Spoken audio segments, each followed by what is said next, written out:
দীপু ভাই আপনাকে যুক্ত করেছি। বলেন আপনি। আসিফ স্যার ভালো আছেন? হ্যাঁ, ভালো আছি। কিন্তু এই স্যার শব্দটা না বললে ভালো থাকি। বলেন তাহলে। আচ্ছা ঠিক আছে। ভাই আমার একটা প্রশ্ন ছিল। সেটা হচ্ছে যে এই শুক্রবারে যে জুম্মার নামাজটা পড়া হয়, হ্যাঁ? এই নামাজের আগে বয়ান দেওয়া হয়। বয়ানের পরে যে আজান দেওয়া হয় আরেকটা, আজানের পরে আরেকটা মানে খুতবা দেওয়া হয়, সেটা তো আপনি জানেন, তাই না? ভাই আমি তো শুক্রবারের নামাজ পড়ছি বহু বছর আগে। এত খেয়াল নেই। ছোটকালে পড়ছি। মনে নেই। ও আচ্ছা, ঠিক আছে তাহলে আর কি। এগুলা এই সমস্ত প্রশ্নের উত্তর আপনি আচ্ছা আপনাকে একটু মিউট করে কথা বলি। এই সমস্ত প্রশ্ন আপনি কোন আলেমকে গিয়ে করবেন যে নামাজের পরে খুতবা নাকি খুতবার আগে কি বা খুতবা সংক্রান্ত যদি কোন প্রশ্ন থাকে ওই মানে জুমার নামাজ কেমনে পড়বেন, কি করবেন এগুলো আপনি কোন আলেমের সাথে গিয়ে কথা বলেন। কারণ আমরা তো নাস্তিক, হ্যাঁ? আমরা তো এগুলা ছেড়ে বাদ দিয়ে চলে আসছি। এখন কেমনে কি করবেন এই বিষয়ে প্রশ্নের উত্তর ভালো হয় যে যদি এই যে দেখেন প্যান্ট খুলে ফেলছে সে। হুম? প্যান্ট খুলে ফেলছে এবং ছোট মাহমুদ তার ছোট মাহমুদ দেখানো শুরু করে দিচ্ছে। পরের জনকে যুক্ত করি আরজে। আরজে আপনাকে যুক্ত করা হয়েছে। আরজে আপনি বলেন। আসিফ ভাই কি অবস্থা, ভালো আছেন? হ্যাঁ, ভালো আছি। আশা করি আপনিও ভালো। বলেন তাহলে।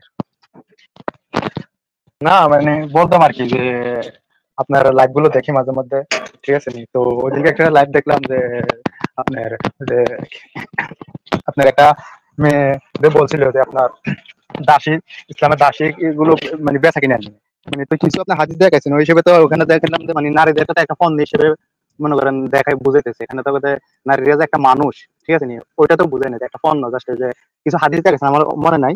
হুম, হুম। একটা লাইভ দেখলাম আর কি আপনার, ঠিক আছে নি? তারপরে আপনার আমি আগে ইয়ে ছিলাম, অনেক ধার্মিক ছিলাম। তারপরে আপনার এই সমস্ত লাইভ দেখে আগে যুক্তি কি জিনিস অত বুঝতাম না। তো আপনাদের লাইভ দেখে আসানুর বা এদের লাইভ দেখে মনে করেন না, তারপরে নিজে তখন চিন্তা করি, তখন দেখি আসলে এগুলো সব ভণ্ডামি ছাড়া আর কিছু না। ধর্মগুলো মানে একটা ভণ্ডামি ছাড়া, বা মানে কিছু পলিটিশিয়ান লোক, হ্যাঁ, আসলে যে এগুলো বানাইছে, হ্যাঁ, মানুষকে মনে করেন একটা আয়ত্ত আনার জন্য, মানে এটা স্পষ্টভাবে বোঝা যায় আর কি যদি নিজে যুক্তি দিয়ে চিন্তা করে। আচ্ছা, আচ্ছা। ঠিক আছে বলেন তাহলে আর কি কিছু বলার আছে? হ্যাঁ, আর কিছু বলার কি বলতে মনে করেন না, এই যে মনে করেন যে সবাই যে বলে খালি যে মৃত্যুর পরে এই বসে মনে করেন আমার আম্মু আমার লোক অনেক চিল্লাচিল্লি করেন যে নামাজ পড়ি না, এই করি না, সেই করি না, ঠিক আছে নি? যে তারপরে আমি মনে করেন আমি আসলে এগুলো মূলত আমি কি কারণে যে আমার ধর্মের প্রতি বা ঈশ্বরের প্রতি আমার বিশ্বাস উঠে গেছে। আমি আগে অনেক এগুলোর প্রতি আমার অনেক বিশ্বাস ছিল। আমি আগে 5 ওয়াক্ত নামাজ টামাজ পড়তাম। কিন্তু মনে করেন আমি এগুলোর প্রতি আমার বিশ্বাস উঠে গেছে 2016 সাল থেকে। তো কেন বিশ্বাস উঠছে, আমার একটা আপনাকে একটা ঘটনা বলি। আমার একটা বোন আছে, বোনের একটা মেয়ে আছে আর কি। তো মেয়েটা আছে প্রতিবন্ধী, ঠিক আছে? হুম। হ্যাঁ, তো এখন আমি আমার বোনের অনেক ছোট বাচ্চা তো, হ্যাঁ, তো ওকে কোলে নিতে আমার কান্দতো খালি, মানে ব্যথা আছে না, কান্না করতো। আর আমার বোনে তো নামাজ পড়ে আল্লাহর কাছে মনে করেন যে খালি দোয়া করতো, আরে মনে হতো কি দোয়া। তো মানে এই জিনিসগুলো আমি তখন চিন্তা করতাম যে কি রে, আল্লাহ যদি একজন থাকে বা আল্লাহ এত দয়ালু, তাহলে এই ছোট বাচ্চা এটা কি নিষ্পাপ বাচ্চা, এটা কি, এটা তো জীবনে কোনো পাপ করে নাই, তাহলে মনে করেন এটার কি অপরাধ যে এটার এত সাজা দিতেছে, যে এত কষ্ট দিতেছে, যে মানুষ অনেক বাচ্চা আবার প্রতিবন্ধী, তারপরে কেউ মনে করেন না গরিব ঘরে জন্ম নেয়, ঠিক আছে নি? তারপরে এই যে মনে করেন কিছু হুজুর অনেক যুক্তি দেয় যে কি তোমার থেকে যে ভালো আছে, মনে করেন আমার থেকে আমি মনে করেন যে একটা প্রতিবন্ধীর থেকে আমি অনেক ভালো আছি, ঠিক আছে, অনেক বেটার আছি। তাহলে হুম। এই হিসেবে আমার আল্লাহকে ধন্যবাদ দেওয়া দরকার, বা আল্লাহর কাছে আমার শুকরিয়া আদায় করা দরকার যে আল্লাহ এই লোকটা থেকে তো আমি অনেক ভালো আছি। তাহলে যে লোকটা থেকে আমি খারাপ আছি, যে লোকটা থেকে আমি খারাপ অবস্থান আছি, ওই তাইলে হিসেবে আর তাহলে আল্লাহকে কি ভালো দরকার? তাইলে আল্লাহরে থাইকা লাভ কি? আল্লাহ থাইকা লাভ কি? আল্লাহ থাইকা কি কোন লাভ হইতেছে? হুদাই যদি আমরা যদি এইভাবে কই না, আমি তো দেখতেছি ইয়ে না কোনো থাকি, লাভ হইতেছে না। এইভাবে যদি অন্যরে দেখা যে না, তারা ঠিক আছে দেখে না, যদি আমি খুশি তো থাকা দেখতেছি হয়, কোনো লাভ হইতেছে না। তাহলে মনে ওই করেন বেটার থাইকা লাভ যেমন কি? কি আজারের আজারের আজারের কিছু ওয়াজের মধ্যে আজারি বলতেছে যে তোমরা যে তোমার থেকে যে খারাপ অবস্থা না আছে, তুমি তুমি তো তার থেকে ভালো আছো, ওই হিসাবে তুমি আল্লাহর কাছে শুকরিয়া আদায় করো। উনি একটা গল্প বলছিল আর কি, যে এক লোকের পায়ে জুতা নাই বা জুতা কেনার টাকা নাই, ঠিক আছে নি? তো সে আল্লাহরে দোষারোপ করতেছে। এখন যাইয়া বাইরে জুতা কেনার জন্য বাইরে গেছে, এক লোকের পায়ে নাই। তো ওই হিসেবে ওই লোকটা তো আল্লাহর অনেক শুকরিয়া আদায় করতেছে যে হে আল্লাহ, আমার তো পা আছে অন্তত, তাইলে আছে এই হিসেবে আমি বলতে পারি কি, তাহলে যে লোকটা আমার থেকে অনেক ভালো অবস্থানে আছে, ঠিক আছে নি? যেমন কি অনেক এই যেমন আমার গরিব ঘরে জন্মগ্রহণ করছে, অনেক মানুষ গরিব ঘরে জন্মগ্রহণ করছে, অনেক মানুষ ধনী ঘরে জন্মগ্রহণ করছে। তাহলে যারা গরিব ঘরে জন্মগ্রহণ করছে তাদের জীবনটা তো অনেক কষ্ট যাইতেছে, তাইলে মনে করেন না, তাহলে এদের প্রতি আল্লাহর মানে কি বিচার করছে, এটা তো ন্যায় বিচার হইলো না।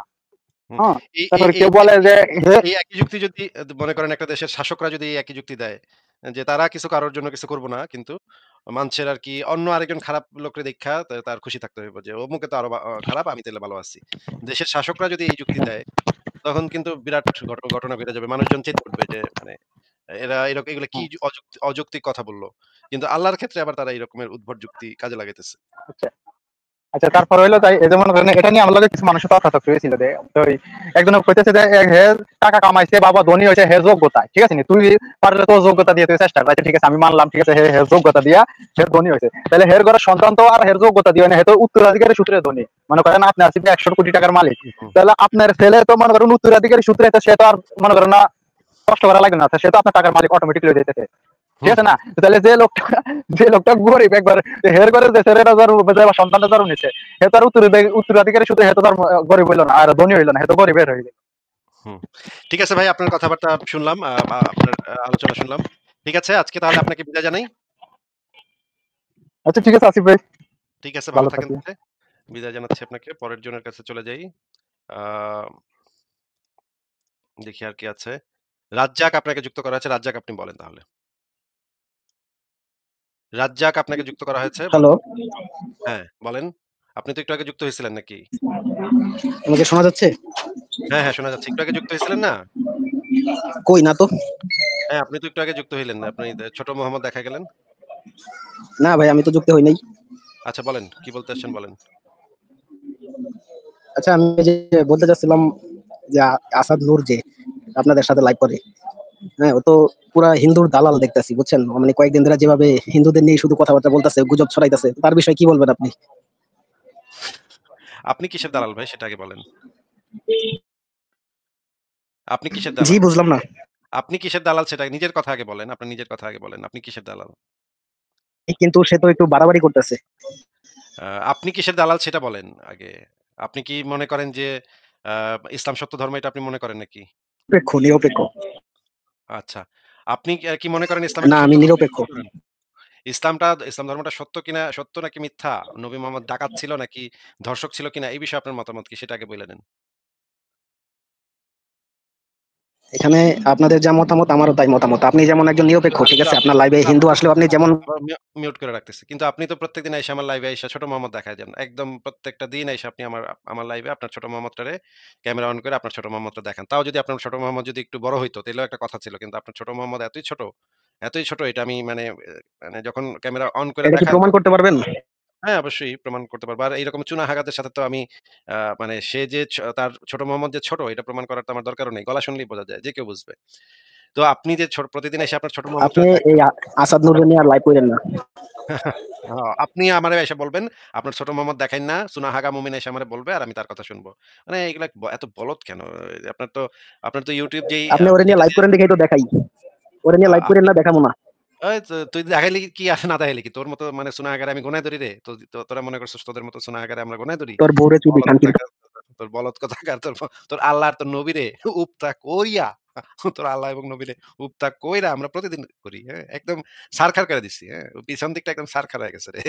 আর তোর যে তুই তোর মানে ওই সামনেরটা না দেখা পিছনেরটা দেখা। দেখ ওইখানে একদম রক্তারক্তি হয়ে গেছে তোদের। মানে ছাগল কোথাকার। সে সমস্ত চুনাহাগা আসে প্রতিদিন আইসা মানে ভিডিও অন করে ন্যাংটা হয়ে যায়।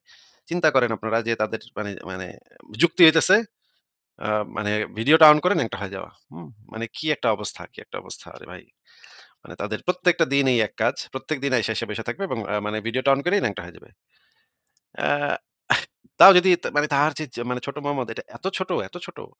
আপনারা যদি মানে মানে আমি তো মানে হতভম্ব এই যে এত ছোট মোহাম্মদ দেইখা। এ তো আমার ৬ বছরের ছেলের আ মোহাম্মদের থেকে বড় মনে করেন, হ্যাঁ? আমার ৬ বছরের যে ছেলে আছে সেই ছেলের মোহাম্মদ মনে করেন এর থেকে অনেক বড়। আমার ৬ বছরের ছেলের মোহাম্মদের থেকেও তার মোহাম্মদ ছোট মোহাম্মদ। মানে কি একটা অবস্থা। আবার আসছে। আ একেকটা নাম নিয়ে সে প্রত্যেকদিন এসে বসে থাকে।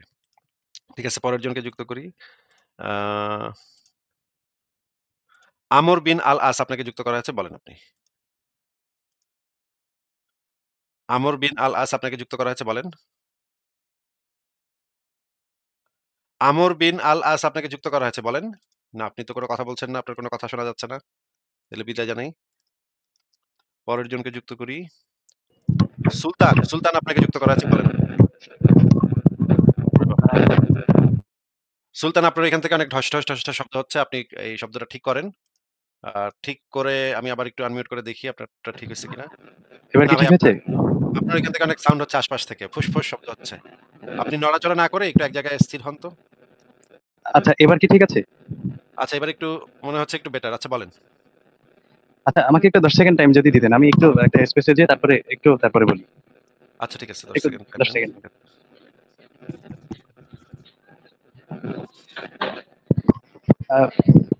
জি ভাইয়া। হ্যাঁ, বলেন। সুলতান বলেন। সেটা হচ্ছে আমি আপনার লাইভগুলো দীর্ঘদিন ধরে দেখি এবং আমি ১ম বার হলো আপনার সাথে যুক্ত হয়েছি। এটাই আমার ১ম বার আপনার সাথে যুক্ত হওয়াটা। আচ্ছা, বলেন। এবং আপনার কাজগুলোকে আমি যথেষ্ট অ্যাপ্রিসিয়েট করি এবং আমি একটা চমৎকার ধর্মান্ধ ছিলাম আরকি, এখন নাই। তো আচ্ছা, আচ্ছা। এবং আপনার যুক্ত এগুলো শুনে মানে এক কথায় আমি আপনার প্রেমে পড়ে গেছি, এমন একটা ব্যাপার। আমি তো বিশেষ করে মানে সবসময় প্রতিদিন রাতে আমি যখন ঘুমানোর চেষ্টা করি তখন আমি আপনার কথাগুলো শুনতে ঘুমানোর চেষ্টা করি। কারণ কি কোনো কাজ থাকে না তো আপনার ভিডিওটা অন করে দিয়ে তখন এই কথাগুলো বলেন। কিন্তু মাঝে আপনি তর্ক করতে তো আমি ঘুমিয়ে যাই। তখন ঘুমের ঘরে হঠাৎ করে উঠে শুনি যে আপনি তর্ক করতেছেন। আর হলো হ্যাঁ, একটা ব্যাপার হলো মানে আমি দেখেছি যে আপনি চমৎকার যুক্তি দেন এবং প্রমাণ ছাড়া কোনো কথা বলেন না। কিন্তু মুমিন ভাই সে এখানে কোনো প্রকার প্রমাণ ছাড়াই লাফালাফি করে। একটা লোককে আপনি দেখলাম যে একটা উদাহরণ দিয়ে বলতেছেন যে, "এটা কি হ্যাঁ নাকি না?" মানে প্রকাশ্যেই দেখা যাচ্ছে যে এটা হয়, উত্তর হবে হ্যাঁ অথবা না। একটা আপনি উদাহরণ দিয়েছেন। কিন্তু সে হ্যাঁ বা না বলে সে বলতেছে, "দেখেন ভাই এখানে একটা বোঝার ব্যাপার আছে।" তখন আপনি চমৎকার করে উত্তেজিত হয়ে যান। এটা ভালো লাগে এবং আপনাকে যখন ওরা গালি দেয় তখন আমি চিন্তা করি যে এমন একটা লোককে গালি দিতেছে একটু পরে চমৎকার মতো ধুলাই খাবে। ঠিক আছে? ওরা যখন গালি দিয়ে একটু সেরে উঠে বসে তো তখন আপনি নাচাইতেও আপনার শুরু করতে হয়। তো এত চমৎকারভাবে আপনার কাছ থেকে মাঝে আমি গালিগুলো শিখি। এটা হলো ব্যাপার। অসংখ্য ধন্যবাদ আপনাকে এবং মানে আমার একটা ইচ্ছা যে আপনি কোনদিন দেশে আবার আসবেন ফেরত। তো সেদিন আপনার সাথে হয়তো দেখা করব। আর যদি আপনি দেশে ফেরত নাও আসেন, যদি কখনো জার্মানিতে যাই আর যদি যাওয়ার সুযোগ হয় আপনার সাথে তাহলে দেখা করব ইনশাআল্লাহ। ঠিক ইনশাআল্লাহ আছে বলে ভাই, ফেলেছি কারণ ইনশাআল্লাহ। মানে আমি চমৎকার ধর্মান্ধ তো ছিলাম একসময়। এজন্য মানে কিছু কালচার এখন আমার মধ্যে রয়ে গেছে। হ্যাঁ, এটাই অবশ্যই হলো ব্যাপার। ইনশাআল্লাহ আচ্ছা। আমাদের দেখা হবে এখন আল্লাহ যদি একটা ব্যাপার চান। ভাইয়া যেটা প্রশ্ন করতে চাচ্ছিলাম সেটা হলো ধর্ম বিষয় না। এটার ব্যাপারে আমি যথেষ্ট জানি কারণ আমি হাফেজ কোরআনের। আচ্ছা, আহ, আচ্ছা। ঠিক এবং আছে একটা মাদ্রাসাতে সুলতান সাহেব, ফাজিলে পড়ছি। সুল সুলতান সাহেব তাহলে আপনি যেহেতু একজন হাফেজ তাহলে আপনাকে একটা প্রশ্ন করি যে আমরা যেই রেফারেন্স গুলা দেখাই, সেই রেফারেন্স গুলা কি জি। আপনি মাঝে চেক করেন? ওরে ভাই মাঝে কি এগুলো তো আমার মানে একদম নখদর্পণে থাকে, হ্যাঁ? এবং আমি কিন্তু আপনি যা বলেন এবং সাথেই আমি ওটা বের করে আবার দেখার চেষ্টা করি এবং মানে ওই যে সংশয়.com এর আমি কিন্তু একদম রেগুলার একজন পাঠক। সবসময় পাঠ করি এগুলো। বিশেষ করে আজকে সকালে মানে নগদের কথাটা বলি। আজকে সকালে আমি দেখছিলাম হলো আ হুয়াই ইবনে আখতাব ওই যে ইহুদি গোত্রের যে মেয়েটাকে হ্যাঁ, ১ম এ দাসী বানানো হলো। তারপরে তাকে মুক্ত করা হলো। কোন প্রকার মোহর দেয়া হলো না। বলল যে মোহর কেন দিব? তাকে তো মুক্ত করা হয়েছে। এটাই তো তার জন্য বিশাল মোহর। হ্যাঁ। এরপরে বেলাল হলো তাকে তার ভাই তার স্বামী এবং বাবার লাশের কাছ থেকে টেনে নিয়ে আসে। তখন হলো মোহাম্মদ তাকে একটু তিরস্কার করে, তুমি এটা কেন করছো? এটা এরকম কেন করছো? এরকম করাটা ঠিক হয় নাই।" আপনার মতো করে বললাম আরকি ভাই। আপনি এরকম বলেন। আ তো তো এরকম স্বামী এবং বাবার লাশের পাশ থেকে টেনে নিয়ে এসে তাকে ঐদিনই আবার রাতের বেলায় আরেক সাহাবী এসে বলতেছে, "একজন দাসী আমার কাছে দেন, আমি একটু সহবাস করব।" তো তখন সে ওই দাসীটাকে দিয়ে দিল। কাকে? অর্থাৎ ওই হুয়াই ইবনে আখতাব যে তার যে মেয়েটা, ওই মেয়েটাকে হলো দিয়ে দেওয়া হলো। তখন এক সাহাবী এসে বলতেছে, "ইয়া রাসূলুল্লাহ, আপনি এমন একজনকে দিয়ে দিলেন যে এই মেয়েটা হলো গোত্রপতির মেয়ে।" তখন মোহাম্মদ বলল যে, "ঠিক আছে তাকে ডাক দাও।" তখন ডাক দিয়ে তাকে দাঁড় করাইলো। দাঁড় করায় বলল যে, "এই মেয়েটা বাদে তুমি যাকে মন চায় নিয়ে যাও।" তখন সেই মেয়েটাকে সে বিয়ে করলো দাস থেকে মুক্ত করে। বিয়ে করার বিনা, পরে বিনা তাকে সে বন্ধা এটা সেটা বলে সবসময় খোঁটা দিত। এর এটা আমি বদলে সকালবেলা রিসেন্টলি দেখেছি আমি। ওই সাফিয়ার বদলে ওই যে সেই সাহাবী আবার বিনা ৭ টা দাসী নিছে মুহাম্মদের থেকে, তাই না? জি, হ্যাঁ। এবং হচ্ছে মানে যখন এই যে যেকোনো যখন আয়েশা রাদিয়াল্লাহু তাআলা আনহা উনি যখন হায়েজ নেফাস অবস্থায় থাকতেছেন তখন তাকে খুব চমৎকারভাবে বলতেছে এটা হলো প্রাকৃতিক ব্যাপার। কিন্তু যখন ওই সাফিনা ওটার নামটা ভুলে গেলাম ভাই আরেকবার একটু যদি স্মরণ করিয়ে দেন আপনি। সাফিয়া ইবনে জি। হুয়াই ইবনে আখতাব। হ্যাঁ। তো সে যখন অসুস্থ হয়ে যাচ্ছে তখন তাকে বলতেছে, "তুই হইলি বন্দা, তুই হইলি এই, তুই হইলি তা।" মানে এটা মানে শুদ্ধ ভাষায় গালি দেয়, হ্যাঁ? এটা ব্যাপার হলো মুমিনরা এটা কেমন চমৎকারভাবে সাজিয়েছে যে শুদ্ধ ভাষার গালাগালি, হ্যাঁ? এটাকে এমনভাবে সাজাইছে যে মানে শুনে মনে হচ্ছে সুবহানাল্লাহ! এত চমৎকার গালি কিভাবে দেয় একটা মানুষ, হ্যাঁ? আচ্ছা এটা হলো ব্যাপার। তো আমি শুনি এগুলো দেখি। আগে একটা হাফেজ আপনার সাথে তাহফিজ নামে একটা ছেলে যুক্ত হয়েছিল। তখন আপনি তাকে বলেছিলেন যে, "আপনি যে হাফেজ এটা তো মানুষ বুঝবে না। আপনি একটু তেলাওয়াত করে শোনান।" তখন কিন্তু সে চমৎকার তেলাওয়াত করে শুনিয়েছিল। আপনি এবং ফারাজ ভাই ছিলেন। বলতেছিলেন যে, "আমরা তো ইয়েটা কিন্তু তারপরেও আমরা কিন্তু মুগ্ধ হয়ে গেছি আপনার কোরআন তেলাওয়াত শুনে।" সেও কিন্তু এরকম সংশয়ের মধ্যে পড়েছে। আপনি বলেছিলেন যে, মানুষ সংশয়ের মধ্যে আছে কিন্তু তারা বলতে পারে না। হ্যাঁ? অনেক আলেম ওলামা সংশয়ের মধ্যে থাকে। কিন্তু বলতে পারে না কি জন্য তার ব্যবসা-বাণিজ্য বন্ধ হয়ে যাবে, টাকা-পয়সা বন্ধ হয়ে যাবে। এইজন্য সে বলতে পারে না। তো আপনার প্রতি ভালোবাসা ভাই সবসময় আমি আপনার কথাগুলো শুনি এবং বিশেষ করে মানে এখন মানে ধর্ম সম্পর্কে শুনতে ভাই আর ধর্ম নিয়ে আর শুনতে ভালো লাগে না। এখন মানে একটা সামাজিক বিষয় আপনাকে একটু প্রশ্ন করতে এসেছি আমি। আচ্ছা ঠিক আছে বলেন। মানে ওইটা মানে চূড়ান্ত মানে ধর্মের ব্যাপারে মানে চূড়ান্ত পর্যায়ে আমি তো জানি আগে থেকে। তারপরেও আপনার কথা শুনি এরপর সব রেফারেন্স গুলো দেখি মানে দেখতে মানে এখন আমি পুরো ঘাঘুমাল হয়ে গেছি। এখন আর এগুলো শুনতে ভালো লাগে না। এখন একটু সমাজ সংস্কার কেন্দ্রিক কথাগুলো বিশেষ করে আজকে আরেকটা কথা আপনার বক্তব্য আমি শুনছিলাম যে আরেকজনের সাথে মানে একটা ছেলে বলছে যে জিয়াউর রহমান যে ইনডেমনিটি আইন জারি করেছে এই ব্যাপারে আপনার মন্তব্য কি? ওখানে আপনি চমৎকার মন্তব্য করেছেন। তবে ওখানে আপনার একটা ব্যাপার আপনি মন্তব্য করেছেন যে কাউকে হত্যা করা এটা ঠিক না। বিশেষ করে শেখ মুজিবকে আপনি তার শেখ মুজিবুর রহমানের যে সে যে মানে বিভিন্ন সময় বাকশাল কায়েম করেছে, তারপরে গণতন্ত্র হত্যা করেছে, তারপরে সংবাদপত্রের যে অধিকার সেটা হরণ করেছে, ইত্যাদি, ইত্যাদি। তো এগুলো নিয়ে আপনি কথা বলেছেন। কিন্তু ওখানে একটা আপনি কথা বলেছেন যে তাকে হত্যা করা হয়েছে যে এটা আমি সমর্থন করি না। ওখানে অনেক বাকবিতণ্ডা হয়েছে এবং আপনি চমৎকারভাবে বিশ্লেষণ করেছেন। তো মানে ওই ব্যাপারটায় আপনি যেহেতু হত্যাকে সমর্থন করেন না, তবে আমার কাছে মনে হয়েছে মানে এটা আমার পক্ষ থেকে আপনাকে পরামর্শ, আপনি আমার থেকে অনেক বেশি জানেন আমার থেকে। মানে আমার মনে হয় যে আপনি যতগুলো বই পড়েছেন, এতগুলো বই আমি কখনো চোখেও দেখেছি না সন্দেহ, আমার কাছে সেটা মনে হয়। বাস্তবটা কেমন আমি জানি না। তো আমার কাছে মনে হচ্ছে যে মানে একটা লোক যদি ১০,০০০ মানুষকে হত্যা করে, তো সেক্ষেত্রে তাকে আমরা বাঁচিয়ে রেখে আসলে তার সেই বিচারটা হয়তো করতে পারব না। আ তাকে হত্যা করা ছাড়া তো আমাদের কাছে তেমন কোনো উপায় থাকে না। মানে আমার কাছে এটা মনে হয়েছে। আপনার কাছে কি মনে হয় আমি জানি না। ওটা নিয়ে আমি কোনো প্রশ্ন করব না। মানে ওটা আপনি আরেকবার এই বিবেচনা করবেন, জিনিসটা যদি কখনো যুক্ত হই এই তখন জিনিসটা হয়তো বলবেন। এই জিনিসটা একটু বলে নেই। একটা লোক যত জি, জি। মানুষকে খুন করুক একটা না কেন অপশন যেহেতু তৈরি হয়েছে আপনি তো বলবেনই। স্বাভাবিক, অপশন যখন তৈরি হয় আপনি বলতে চান। একটা মানুষ যত মানুষকে খুন করুক না কেন বা যত অ জিগর ভাইয়া? ও আচ্ছা আপনাকে একটু তাহলে মিউট করে কথা বলি। আপনার ওই পেছনে হয়তো কেউ আছে। আপনি আপনার নাম-টাম বলে দিলে একটু সমস্যা হয়ে যাবে। কারণ আপনার পরিচয় তাতে প্রকাশ পেয়ে যাবে। আপনার পরিচয় প্রকাশ পাক এটা আমরা চাই না। এজন্য আপনাকে আপাতত একটু মিউট করে দিচ্ছি। যে এই জিনিসটা আ বলতে চাই যে একজন মানুষ যত কোটি মানুষকেই খুন করুক না কেন, সেই মানুষটাকেও আপনি বিচার বহির্ভূতভাবে হত্যা করতে পারেন না। শুধুমাত্র একজন মানুষকে বিচারের আওতায় এনে তার বিচার করে এখন তাকে আপনি আসলে তার জীবনের অধিকার আপনি কখনোই কেড়ে নিতে পারেন না। এটা হচ্ছে মৌলিক মানবাধিকার। তার বেঁচে থাকার অধিকারটা হচ্ছে একটা মৌলিক মানবাধিকার। এই জিনিসটা বিচার প্রক্রিয়া ছাড়া, তার আত্মপক্ষ সমর্থনের সুযোগ দেয়া ছাড়া যদি আপনি সেই জিনিসটাকে একসেপ্ট করেন যে অমুকে যেহেতু অত হাজার মানুষকে খুন করেছে, আ তো সেহেতু তাকে কোন ধরনের বিচার প্রক্রিয়া বা পক্ষ সমর্থনের সুযোগ দেয়া ছাড়াই তাকে হত্যা করে ফেলাটা নৈতিক। এটা যদি আপনি একবার অ্যাকসেপ্ট করে ফেলেন, তাহলে কিন্তু আপনি আসলে আপনার যে বিচার প্রক্রিয়া এবং একজন অপরাধীরও যে আত্মপক্ষ সমর্থনের অধিকার আছে, সেই অধিকারটা থেকে তাকে বঞ্চিত করে দিলেন। এই জিনিসটা একটা ভয়ংকর অপরাধ। এই জিনিসটা ওই অপরাধীর মানবাধিকার হরণ, এবং সেটা শুধুমাত্র সেই ক্ষেত্রেই সীমাবদ্ধ থাকবে না, সেটা অন্য ক্ষেত্রেও চলে আসবে। অন্য ক্ষেত্রেও দেখা যাবে, বলবে, "ও তো অমুকে তো এটা করছে, এইজন্য ওরে মেরে লাইছি। অমুকে তো ধর্মকে অবমাননা করছে, এইজন্য মেরে লাইছি। অমুকে তো মানে আমাকে কটূক্তি করছে, আমার নামে কটূক্তি করছে, এইজন্য মেরে লাইছি।" প্রত্যেকেই তখন এই জিনিসটাকে ব্যবহার করা শুরু করবে এবং আইনের শাসন বলে আর কিছু থাকবে না তখন। আইনের শাসন প্রতিষ্ঠা করাটাই একটা সভ্য সমাজের সবচাইতে ইম্পোর্টেন্ট কাজ। যদি এরকমের অবস্থা হয় যে এই ব্যক্তিকে ইমিডিয়েটলি না মারলে একটা বিরাট দুর্ঘটনা ঘটে যেতে পারে। যেমন ধরেন এইরকম হতে পারে যে একটা বিরাট জনসভায় একজন পেটে মানে আত্মঘাতী, এই যে ইসলামী জঙ্গিরা যেটা করে, পেটে বোমা বেঁধে চলে আসছে। আইসা বলতেছে, "আল্লাহু আকবার, আল্লাহু আকবার।" এক্ষুনি সুইচটা চাপ দিবে। এই সুইচটা চাপ দিলে সাথে, সাথে কয়েক হাজার লোকের মৃত্যু ঘটতে পারে। এই রকমের যদি পরিস্থিতি হয় এবং একজন স্নাইপার রাইফেল নিয়ে একজন যদি দূরে অবস্থান করতে থাকে, সে যদি দেখে যে এই ব্যক্তিটার সুইচে আঙ্গুল আছে এবং আল্লাহু আকবার বলে চিল্লাইতেছে এবং এক্ষুনি সুইচটা চাপ দিয়ে ফেলবে। চাপ দিয়ে এলেই হাজার, হাজার লোক মারা যাবে। এই রকমের পরিস্থিতিতেও কাজটা নৈতিক হয় না। এই লোকটাকে মেরে ফেলাটাও এখন যদি সেই স্নাইপার রাইফেল যার হাতে আছে সে যদি একটা গুলিটা করে দেয়, তাকে মেরে ফেলে, সেই ক্ষেত্রেও কাজটা নৈতিক হয় না। কিন্তু সেই ক্ষেত্রে যেই ইয়াটা সে দিতে পারে, সে মানে যুক্তিটা সে দিতে পারে যে, "এই মুহূর্তে আমার আর কিছু করার ছিল না। এই লোকটাকে যদি আমি না মারতাম তাহলে সে কয়েক হাজার লোককে নিয়ে উড়ে যেত। এই মুহূর্তে করার আমার কাছে আর কোনো পন্থা ছিল না। আমার কাছে যদি আর কোনো ভালো পন্থা থাকতো যে ওই হাজার, হাজার মানুষকে আমি রক্ষা করব এবং যে পেটে বোমা বেঁধে আসছে তার জীবনটাও রক্ষা করব। এরকম যদি কোনো স্কোপ আমার কাছে থাকতো তাহলে আমি সেই স্কোপটাই বেছে নিতাম। কিন্তু এই মুহূর্তে তাকে মেরে ফেলা ছাড়া, ইমিডিয়েটলি মেরে ফেলা ছাড়া আমার হাতে আর কোনো পন্থা ছিল না।" এই জিনিসটা যদি সে বলে তখন এই জিনিসটাকে আমরা সমাজে একসেপ্ট করে নিই, কারণ ওই ব্যক্তির আসলে আর কোনো উপায় ছিল না। উপায়হীন থাকার কারণে এই অনৈতিক কাজটা আমরা একসেপ্ট করি। যদিও কাজটা অনৈতিক কিন্তু একসেপ্টেবল, যে এই অনৈতিক কাজটাও করা ছাড়া আর কিছু ওয়ে ছিল না। কি করব এখন? এই রকমের পরিস্থিতিতে তাকে বাঁচায় রাখলে অন্যরা মারা যাবে।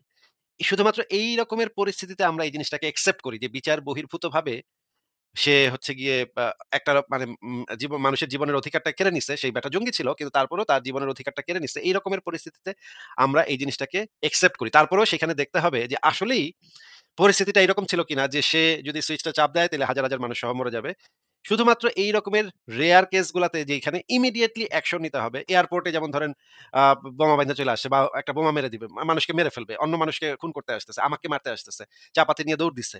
এই রকমের পরিস্থিতিতে আমরা এই জিনিসগুলাকে অ্যাকসেপ্ট করি। কিন্তু যদি সেই অপরাধীর কাছ থেকে ইমিডিয়েট কোনো থ্রেট না থাকে, যে ইমিডিয়েট থ্রেটটা এক্ষুনি না রুখলে আরেকজন মানুষের মৃত্যু হতে পারে বা আরেকজন মানুষের মানে সাথে ভয়ংকর ঘটনা ঘটতে পারে।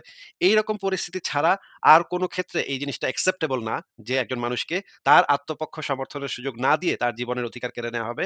যদি আপনি এটা একবার অ্যাকসেপ্ট করেন তাহলে আসলে আইনের শাসন, বিচার-আচার কিছুই আর অবশিষ্ট থাকে না। তাহলে আমাদের যে নৈতিক একটা পরাজয় ঘটে, যে আমাদের সভ্য সমাজের একটা নৈতিক পরাজয় ঘটে। সুলতান মাহমুদ ভাই, আপনাকে আনমিউট করেছি। আপনি এবার থেকে আনমিউট করে কথা বলুন। জি, আপনার আলোচনা অত্যন্ত সুন্দর এবং আপনি যখন আলোচনা করেন আমি শোনার চেষ্টা করি এবং আপনার আলোচনার সময় যারা কথা বলে মানে এদের প্রতি আমার একটা রাগ জেগে যায় যে এরা কথা কেন বলছে। ঠিক আছে? তো এজন্য আসলে আপনার কথা শুনতেই ভালো লাগে আমার সবসময়। এবং একটা ব্যাপার আমি দেখেছি যে আপনি এই যে লাইভে যে আলোচনাগুলো হয় এগুলো আ মানুষকে জানানোর স্বার্থে আপনি সেটাকে মানে ওটাকে স্ক্রিন রেকর্ড করে পরবর্তীতে ভিডিও আকারে প্রকাশ করেন। তো যেহেতু না, এই না, এটা লাইভে আমি আমি করি না। একটা এটা আমি করি না ভাই। আমি একজনের সাথে কথাবার্তা বলা আছে। সে আমাকে এগুলা করে সে নিজেই আপলোড করে দেয়। আমি আচ্ছা, এগুলা আচ্ছা। করার সময় হয় না আসলে আমার। ও তাহলে ভাইয়া আপনি এই ভিডিওটা মানে এই যে যেই নামটাতে আমি যুক্ত হয়েছি যেহেতু আমি একজনের নাম ধরে অলরেডি ডাক দিয়ে ফেলেছি। তো সেক্ষেত্রে যদি কোনো সুযোগ থাকে যে তাকে এইটা স্কিপ করতে বলার তাহলে একটু বলবেন। আর আপনার হলো নাম আমি দেখা যাবে পরের না। আপনার নাম আমি পুরাপুরি হাইড করে রেখেছি। আপনার নাম দেখাই যাবে না। পুরা আচ্ছা, আলোচনাতে আপনার নামও দেখা যাবে না, আপনার হ্যাঁ, ছবিও দেখা যাবে না। আচ্ছা। এখন যেটা আপনি কতক্ষণ আছেন ভাই লাইভে? আমি ২ ঘন্টার মতো থাকবো। ও তাহলে আমি আপনার সাথে আর ৫ মিনিট কথা বলে আমি অন্য কাজটা করে আমি আবার যুক্ত হবো ভাই। হ্যাঁ? ঠিক আছে? আমাকে একটু আচ্ছা, সময় দিবেন আপনি। ঠিক আচ্ছা, আছে, বলেন। যেটা প্রশ্নটা আমি করে ফেলি সেটা হচ্ছে এই যে কিছু এই যে গতকালকে একজনের সাথে একটু বিতর্ক হচ্ছিল। মানে বলছিল যে আমি বলেছিলাম যে পোশাক নারীদের পোশাক সে তার ইচ্ছা মতো করতে পারবে। এটা হলো নারীর ব্যক্তিগত চাহিদা সে যেরকম চায় সেরকমটা। তো উনি এক পর্যায়ে বলছিলেন যে পোশাকের শালীনতাটাই হচ্ছে উনিও হয়তো উনি হিন্দুদের থেকে হয়তো পরবর্তীতে নাস্তিক হয়েছেন এরকম কিছু হবে। তো উনি ওনার সাথে কথা আমার আন্ডারস্ট্যান্ডিং ভালো। তো আমি যখন বললাম যে উনি বলল মানে আমি বললাম যে ইচ্ছা মতো করতে পারবে। তো উনি বলল যে হ্যাঁ, ইচ্ছা মতো করতে পারবে শালীনতাটাই যথেষ্ট। তখন আমি বললাম যে সমাজ স্বীকৃত শালীনতাই যথেষ্ট। তখন সে বলল যে সমাজ স্বীকৃত শালীনতা হলে তো সমস্যা। কারণ মুসলিম সমাজে তো বোরকা পরায় বাধ্য করবে, এই করবে, সেই করবে। তো তখন আমার কাছে ব্যাপারটা এরকম মনে হচ্ছে যে একটা মানুষ যেই সমাজে বসবাস করে যে একটা মুসলিম সমাজে বসবাস করলে তো অবশ্যই তার সামাজিক কালচারটাকে মেনে চলতে হবে। সেক্ষেত্রে এখানে বাধ্য যদি না করে মুসলিম কালচারে চলতেছে, মুসলিম সমাজে থাকতেছে এরকমটা। মানে এই ব্যাপারে আপনার বক্তব্যটা কেমন? আপনি যদি আমার কথাটা পুরোপুরি বুঝে থাকেন তাহলে উত্তর দিবেন। নাহলে আমি আরেকবার বলার চেষ্টা করব। না, এখন আপনাকে একটু মিউট হ্যাঁ, থ্যাংক ইউ। আপনি নিজেই মিউট করে দিয়েছেন। এখন যদি একটা সমাজে, যেই সমাজে একজন মানুষ থাকে, সেই সমাজে তো স্বাভাবিকভাবেই একটা ছেলে বা মেয়ে সেই সমাজে যেহেতু বড় হয়, আশপাশ দেখে বড় হয়, স্বাভাবিকভাবেই সেই সমাজের আচার-আচরণ, মানে পোশাক-আশাক, সেগুলাই সে আস্তে, আস্তে নিজের ভিতরে আ ব নিজের ভিতরে তার ইয়াটা তৈরি হয়। সেটা তো আসলে মানে উল্টা তাকে বলার মতো দরকার হয় না।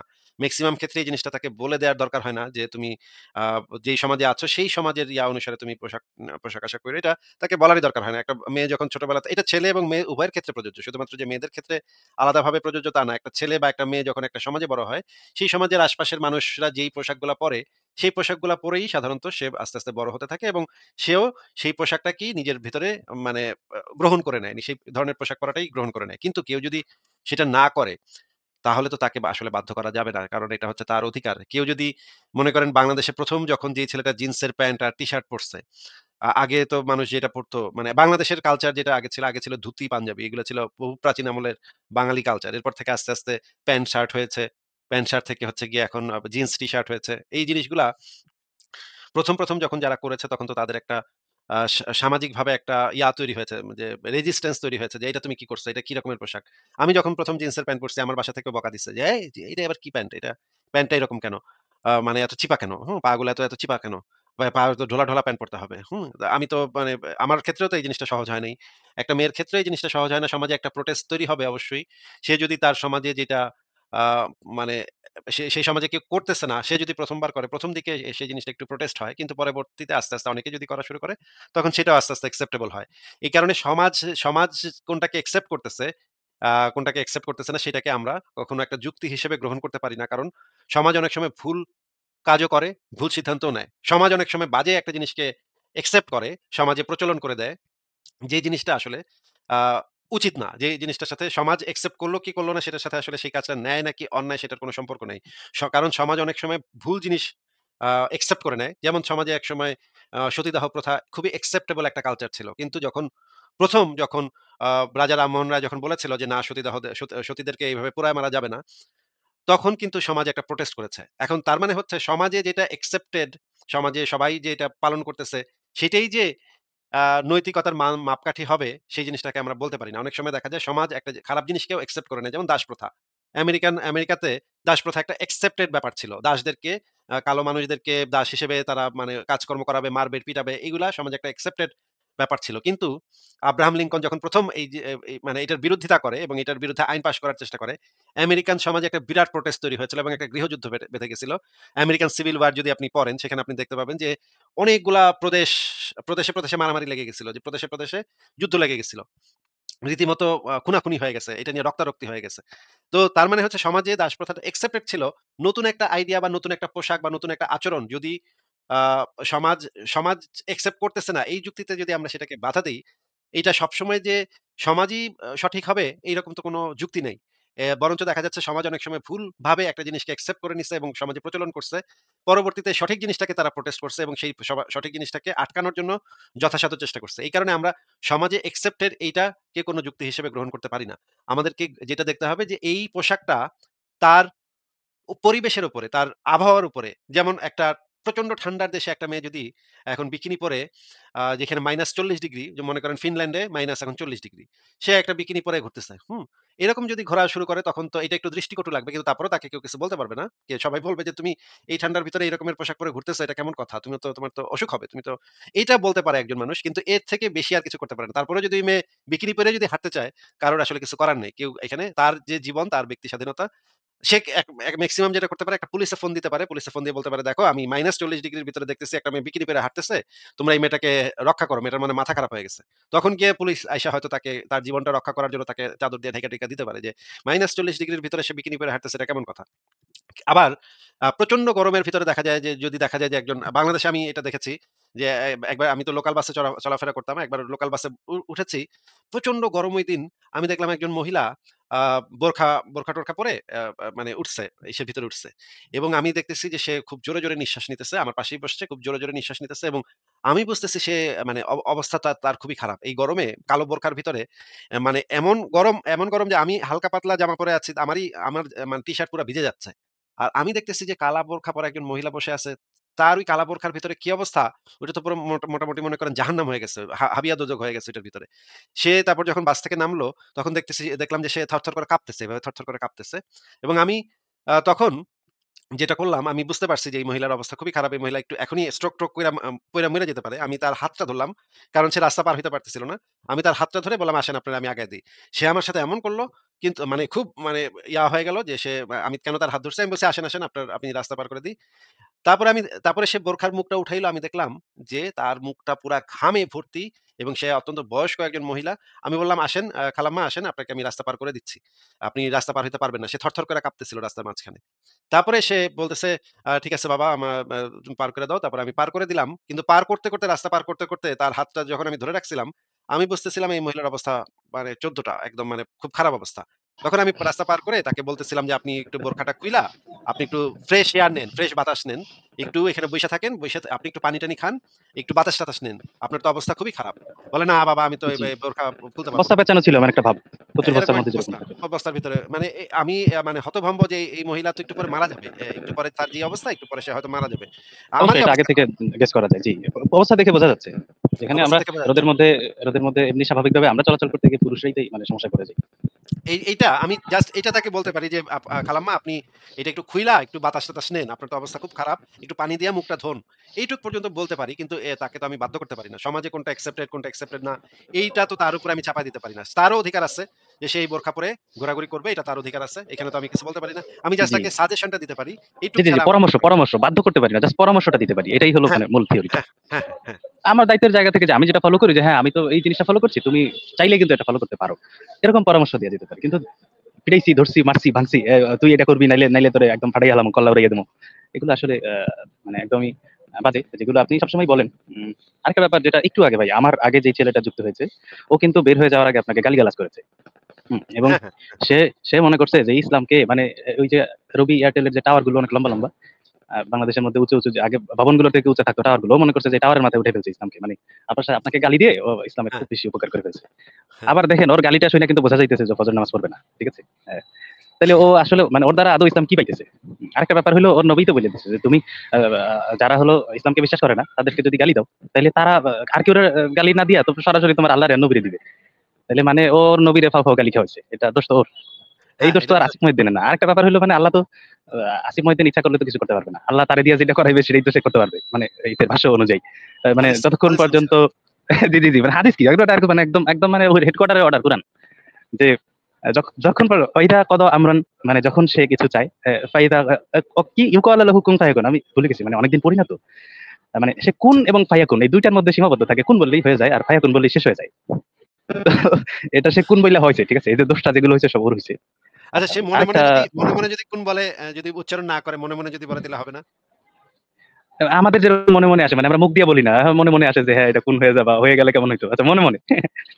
ওটা ওটা তো ভাই উনি বুঝবে এটা উনি কি বলছে। আবার মানে এত পরিমাণে সহজ সরল ভাষায় এত পরিমাণে সহজ একটা কিতাব যার মধ্যে কোনো ভুল নাই, স্বয়ংসম্পূর্ণ।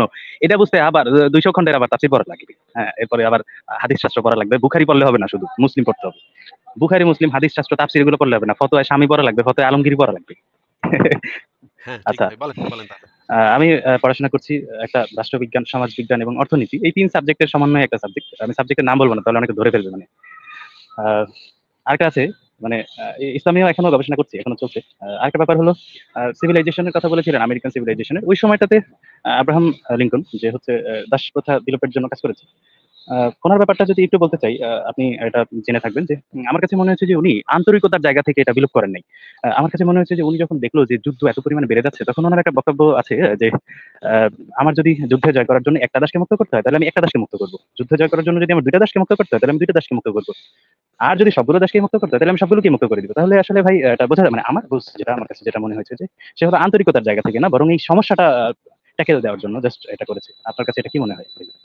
এটা মানে এটা নিয়ে বিতর্ক হইতে পারে। বিতর্ক হয়ে আচ্ছা, আচ্ছা। বিতর্ক করা যেতে পারে। কিন্তু তার যেহেতু যে কাজটা, ক্লিয়ার কোনো আইডিয়া ওখানে প্রকাশ পায় নাই। এখানে আপনি এই পক্ষেও বলতে পারেন, ওই পক্ষেও নিশ্চয়ই বলার অনেক কিছু আছে। কিন্তু সে যে কাজটা করেছে, সেই কাজটার ইমপ্যাক্টটা আমাদের সভ্য সমাজে যেটা পড়েছে, সেটা তো অসাধারণ একটা কাজ বলেই জি, জি, জি। আ এ উদ্দেশ্য মানতে কি হবে। সেটা ভিন্ন কথা। কিন্তু যে ফলাফলটা এসেছে, যে রেজাল্টটা এসেছে, এটা তো মানব সভ্যতার উপকারই এসেছে। অনেক মানে বিরাট একটা উপকার। মানব সভ্যতার একটা মোড় জি, জি। ঘুরে গেছে এই ঘটনার ফলে। ঠিক আছে। সুলতান মাহমুদ ভাই, তাহলে আজকে কি আপনাকে আমরা বিদায় জানাবো? আরেকটু বলি ভাই, আচ্ছা, বলেন। আরেকটু আরেকটু বলি, সেটা হচ্ছে মানে এত মানুষের মহান মানুষকে মুক্ত করার জন্য যেই ধর্মটা আসলো, সেই ধর্মটাই আবার মানুষকে পরাধীনতার শৃঙ্খলে বন্দী করে রাখলো। একটা হচ্ছে স্বাধীন মানুষকে নিয়ম নীতি দিয়ে এত পরিমাণে পরাধীন করেছে সে ভিন্ন কথা। কিন্তু একটা মানুষকে ধরে এনে দাস স্বীকৃতি দিয়ে তাকে একটা প্রোডাক্টের মতো ব্যবহার করা।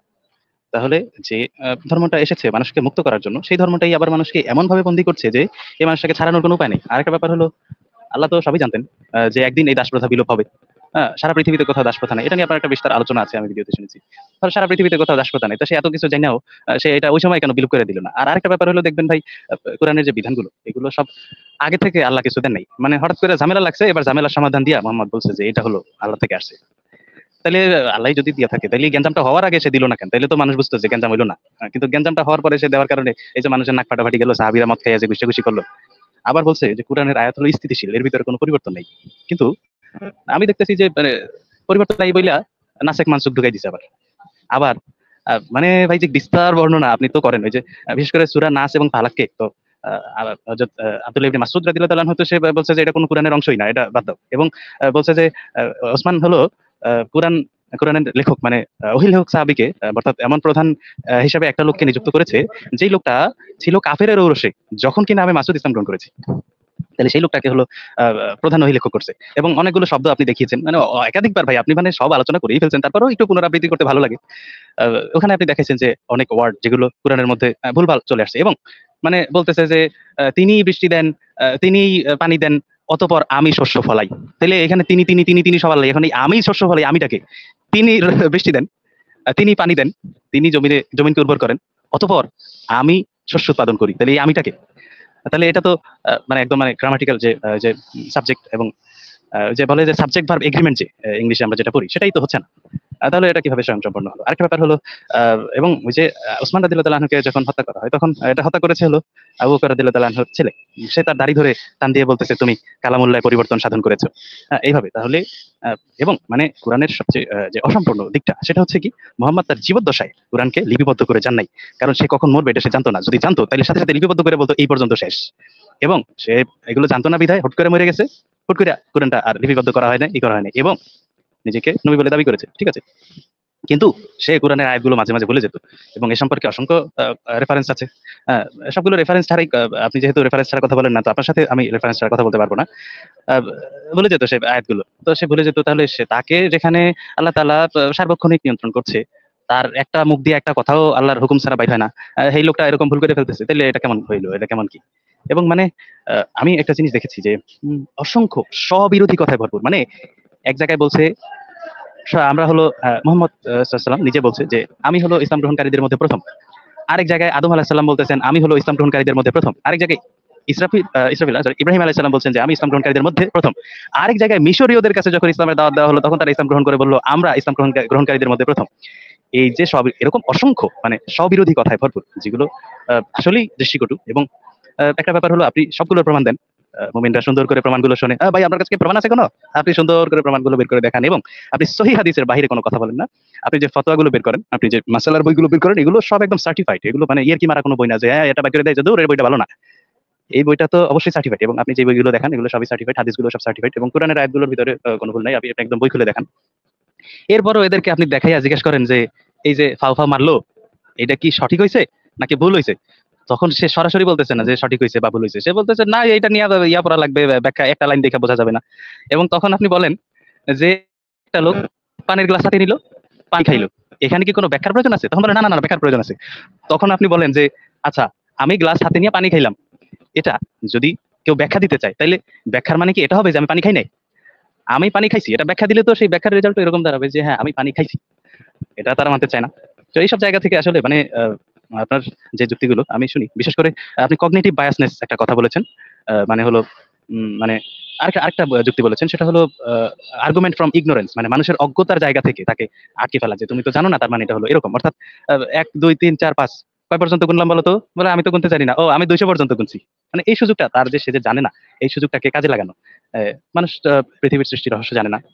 মানুষ নিজে কিভাবে সৃষ্টি হলো এগুলো জানে না। কারণ এগুলো জানার জন্য যথেষ্ট সময়ের প্রয়োজন। তারপরে এই যে জীবিকা নির্বাহ করতে যে মানুষ যে সময়টা দরকার হয় মানুষের, এই সময়টা যদি সে ফ্রি কোথাও বসে থাকতে পারতো তাহলে সেটা জানার সুযোগ হতো। এখন তো মানুষ রিক্সা চালায়, মানুষ গরিব। মানুষের অর্থ মানে আয় রোজগার করতে যেয়ে দিনের সিংহভাগ সময় চলে যায়, তারপরে যায় রেস্ট নিতে। তো তখন সে ধর্ম সম্পর্কে জানার চেষ্টা করে না, অর্থনীতি সম্পর্কে জানার চেষ্টা করে না, রাজনীতি সম্পর্কে জানার চেষ্টা করে না।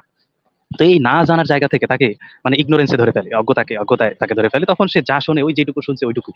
এবং ভাই বিশ্বাস করেন, মানে আপনি হয়তো এখন মাইন্ড করবেন, মানে এই যে আমি যখন মানে আগে যখন আপনার বক্তব্যগুলো শুনতাম, আপনার ইসে আমি ফলো দিয়ে রেখেছি আপনার ফেসবুক পেজে, সেটা আমি তখন ক্লাস 6 এ পড়তাম।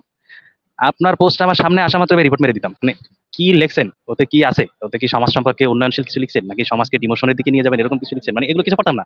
আসিফ মহিউদ্দিনের পোস্ট পাইছি মাত্র রিপোর্ট। একবার এক জায়গায় একটা কমেন্ট করেছি, আপনি ওখানে চমৎকার করে আমাকে একটা গালিও দিছিলেন। যাই হোক, তো পরে আমাকে মানে ফেসবুক কি ওখান দিছিলাম থেকে আমাকে রেস্ট্রিকশন দিয়ে দিয়েছিল।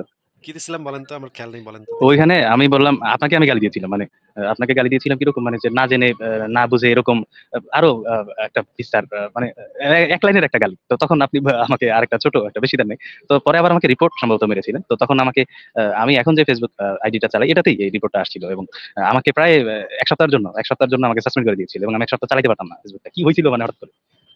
এটা হলো ব্যাপার। কিন্তু আসলে দেখেন আমি কিন্তু অজ্ঞতার মধ্যে ছিলাম, তখন জানতাম না। কিন্তু আমি যখন জানার সুযোগটা পেয়েছি, আমি যখন জেনেছি তখন কিন্তু সত্যটা ধরে ফেলেছি।